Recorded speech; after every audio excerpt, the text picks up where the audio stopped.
Hello everyone, আসসালামু আলাইকুম। সবাইকে ওয়েলকাম জানাচ্ছি আমার নতুন রেসিপি ভিডিও দেখার জন্য। আজকের ভিডিওতে আমি আপনাদের সাথে শেয়ার করব লাউ পাতায় মোড়ানো ইলিশ পাতুরির রেসিপি, যেটা বানানো খুব সহজ আর খেতে দুর্দান্ত মজা। নিমিষেই কিন্তু আপনারা এক প্লেট ভাত, এক টুকরো ইলিশ পাতুরি দিয়ে শেষ করে ফেলতে পারবেন। এরপরে আর অন্য কোনো তরকারি কিন্তু আপনাদের কাছে ভালো লাগবে না। এই রেসিপিটা বানানো যেমন সহজ আর তেমন কিন্তু দেখতেও আকর্ষণীয়। আশা করছি আমার আজকের এই ইলিশ পাতুরি রেসিপি আপনাদের ভালো লাগবে। যদি ভিউয়ার্স আমার ভিডিও ভালো লাগে তাহলে প্লিজ আমার চ্যানেলটি সাবস্ক্রাইব করে পাশেই থাকবেন।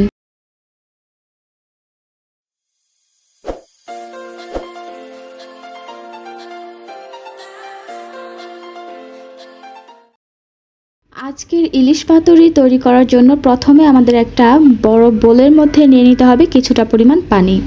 তার মধ্যে দিয়ে দিব অল্প একটু পরিমাণ হলুদ গুঁড়া, আর সাথে দিয়ে দিব সামান্য পরিমাণ একটু তেল, সয়াবিন তেল বা সরিষার তেল, যার যেটা থাকে সেটা দিলেই হবে। আর আমি অফ স্ক্রিনে এখানে সামান্য পরিমাণ একটু লবণও দিয়েছি, 1/4 চা চামচের মতন। সব কিছু এখন একত্রে পানির সাথে মিক্সড করে নিব। পানির সাথে সব কিছু মিশে গেলে এখন এর মধ্যে দিয়ে দিব কিছু লাউ পাতা। প্রত্যেক টুকরো মাছের জন্য আমি 2টো করে লাউ পাতা নিয়েছি। এখন আমি এই লাউ পাতাগুলোকে এই পানির মধ্যে এভাবে করে একটু ভিজিয়ে রেখে দিব বেশ কিছুক্ষণ। এতে করে লাউ পাতাগুলো একটু নরম হয়ে আসবে, আর লবণ পানির সাথে এই লাউ পাতা রেখে দেওয়ার কারণে লাউ পাতাতেও খুব সুন্দর একটু লবণ লবণ ভাব আসবে। এখন আমরা নিয়ে নিব সরিষা। এখানে কালো সরিষা নিয়েছি আমি 3 টেবিল চামচ পরিমাণ, একটা চা ছাঁকনিতে নিয়েছি ধুয়ে নেওয়ার সুবিধার জন্য। এবার আমরা অফ স্ক্রিনে ধুয়ে নিব। তো আমাদের সরিষাগুলোকে ভালো করে ধুয়ে পরিষ্কার করে নেওয়া হয়ে গিয়েছে। এবার এক মিক্সিং গ্রাইন্ডারের মধ্যে আমরা নিয়ে নিচ্ছি সরিষাগুলো। তারপর এর মধ্যে দিয়ে দিব প্রায় 10-12টার মতন কাঁচামরিচ। যে যেরকম ঝাল খেতে চান সেটা বুঝে এখানে কাঁচামরিচ অ্যাড করতে হবে। আর সাথে দিয়ে দিব নারিকেল কোড়া। এটা ডিপ ফ্রিজে ছিল বলে বরফের মতন হয়ে আছে। এখানে আনুমানিক আমি 3 টেবিল চামচ পরিমাণ দিয়েছি নারিকেল কোড়া। সাথে দিয়ে দিব পোস্ত দানা আধা টেবিল চামচ পরিমাণ। সাথে স্বাদ মতন লবণ আমি অ্যাড করেছিলাম। আর দিয়ে দিচ্ছি এখানে টক দই 1 টেবিল চামচ পরিমাণ। এবার আমি এই সব মিশ্রণগুলো একত্রে ব্লেন্ড করে পেস্ট তৈরি করে নেব। এই তো হয়ে গিয়েছে ব্লেন্ড করে পেস্ট তৈরি করে নেওয়া। এবার একটা বাটির মধ্যে আমি তুলে নিচ্ছি, যাতে করে মাছটা খুব সুন্দর করে এই মশলার সাথে মাখাতে পারি। এখন এর মধ্যে দিয়ে দিচ্ছি লাল মরিচের গুঁড়া 1.5 চা চামচ, অথবা আপনাদের স্বাদ অনুযায়ী ঝালটা অ্যাড করতে হবে। আর হলুদ গুঁড়া দিয়ে দিচ্ছি 1 চা চামচ। বাস এই হচ্ছে উপকরণ। আর লবণ কিন্তু আমি অফ স্ক্রিনে ব্লেন্ডার করার সময় ওই ব্লেন্ডারের জারে দিয়ে দিয়েছিলাম, সেটা কোনোভাবে স্কিপ হয়ে গিয়েছে। আপনারা কিন্তু অবশ্যই লবণটা অ্যাড করে নেবেন। এবার সব মশলাগুলো আমরা এই সরিষার পেস্টের সাথে মিক্সড করে নেওয়ার পর এর মধ্যে দিয়ে দিচ্ছি ইলিশ মাছের টুকরোগুলো। আজকে আমি ডিমওয়ালা টুকরোগুলো দিয়েই ইলিশ পাতুরিটা তৈরি করব। তবে আপনারা চাইলে কাটার যে পিসগুলো থাকে বা গাদার পিসগুলো থাকে সেগুলো দিয়েও কিন্তু একইভাবে পাতুরিটা তৈরি করতে পারবেন। তো আমি সবগুলো মাছের টুকরো উল্টে পাল্টে মশলার সাথে মেখে নিচ্ছি, যাতে প্রতিটা মাছের টুকরোর গায়ে বা ভিতরে মশলাগুলো খুব সুন্দরভাবে যেতে পারে। সেভাবে কিন্তু আমাদের মশলাটা মাখিয়ে নিতে হবে মাছের গায়ে। তো মাছগুলো উল্টে পাল্টে আমি মশলার সাথে সুন্দর করে মেখে নিয়েছি।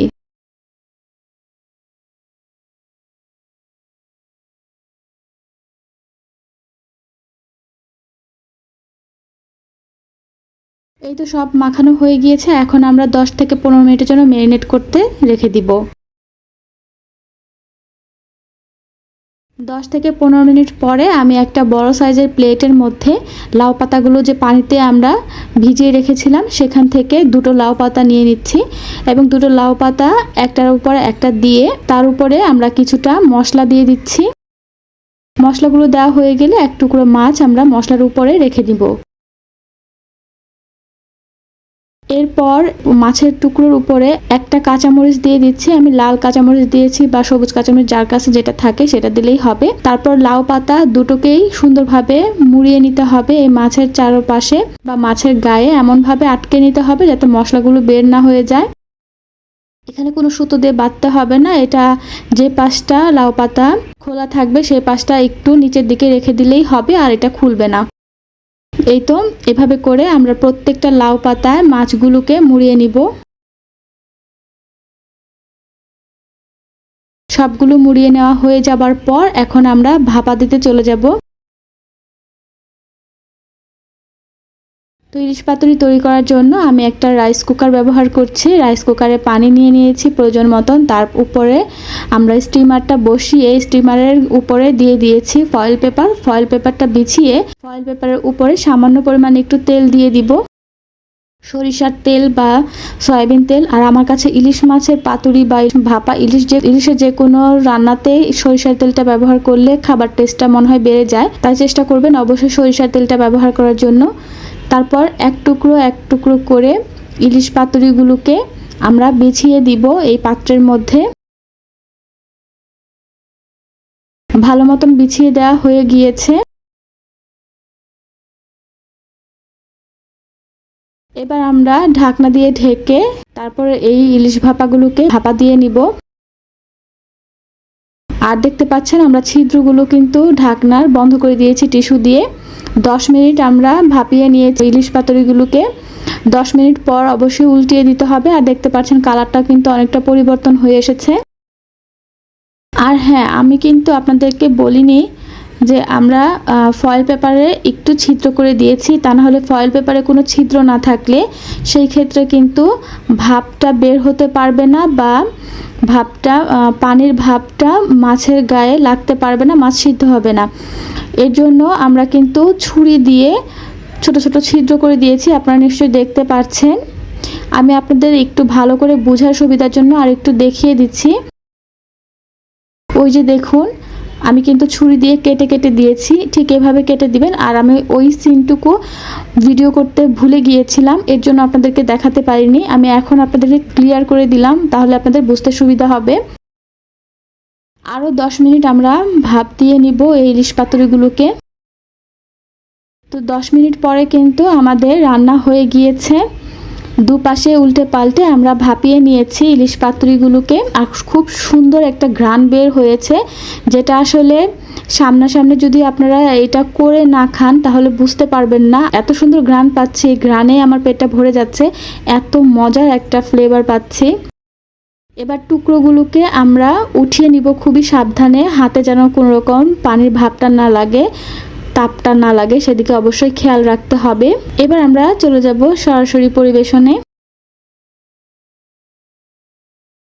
ইলিশ পাতুরিগুলো আমি সরাসরি ভাতের উপরেই পরিবেশন করে নিচ্ছি, কারণ আলাদা করে পরিবেশন করে দেখানোর চাইতে একদম ভাতের সাথে মেখে খেয়ে আপনাদেরকে দেখাবো এটা আসলে কতটা ভালো করে সিদ্ধ হয়েছে এবং এটা দেখতে কতটা সুন্দর কালারফুল হয়েছে আর খেতে কতটা দুর্দান্ত মজা। অবশ্য খাবারটা শুধুমাত্র আমিই বুঝতে পারবো, আর আপনারা যারা এই ইলিশ পাতুরির রেসিপিটা একবার হলো বাসায় ট্রাই করে দেখবেন তারা আসলে বুঝতে পারবেন যে এটা খেতে কতটা দুর্দান্ত মজা। ঝাল ঝাল আর ইলিশ মাছের সুন্দর একটা ফ্লেভার, সরিষার ঝাঁজ, সবকিছু মিলিয়ে অসাধারণ একটা মজার খাবার, যেটা আমাদের খাবার জন্য ভাত দিয়ে আর অন্য কোনো আইটেমের দরকার নেই, শুধু এই এক টুকরো ইলিশ পাতুরি হলে যথেষ্ট। আশা করছি আজকের ভিডিও ভালো লেগেছে। যদি আমার আজকের ভিডিওটা ভালো লাগে তাহলে প্লিজ আমার চ্যানেলটি সাবস্ক্রাইব করবেন। বিদায় নিব আজকের মতন এখানেই। সবাই ভালো থাকবেন, সুস্থ থাকবেন। আল্লাহ হাফেজ।